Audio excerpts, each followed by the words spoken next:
You're 24 years old and you're still going to summer camp. I'm working at camp.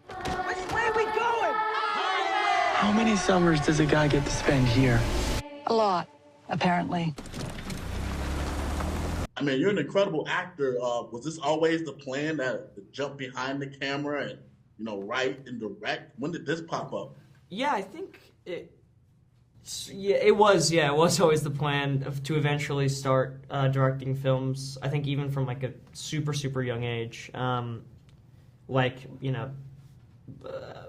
I remember being like 7 or 8 watching movies and being really, really interested in just the way that movies were made and watching the making of like special features from movies that I loved, and so it really inspired me. And so it was sort of always the plan to one day be a filmmaker, and then acting obviously like took the front seat in a lot of ways, and like I was so lucky to, and I am so lucky to have the career that I do as an actor, and it definitely helped and informed the way that I made the film with these guys. I know a few of you are first-time counselors. Phones go in the basket. Let's also remember, no drinking, no smoking.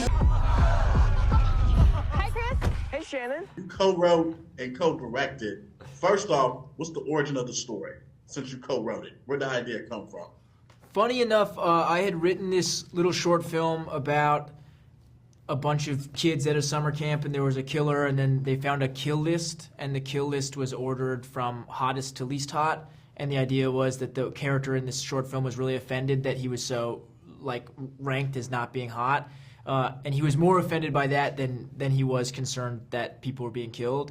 And I told Finn that when we met on set, and he was like, dude, I wrote almost the exact same joke, this similar, very similar sort of sketch. So it was really born out of that. All right, Fred, man, you got to bring that vision to life. How much fun was that? Yeah, it was like one of the most fun experiences of my life. We went and took over this actual summer camp in June, right before the campers were really gonna come, and we went, we had our Pineway experience. I actually didn't ever go to summer camp in a major way. I went once and didn't have a great time, so I always wanted that experience, and then we realized when we talked that we all had that same thing, where we had this kind of romantic longing. History, So we wrote an experience where we actually could do that. Sean Edwards, Fox 4 News.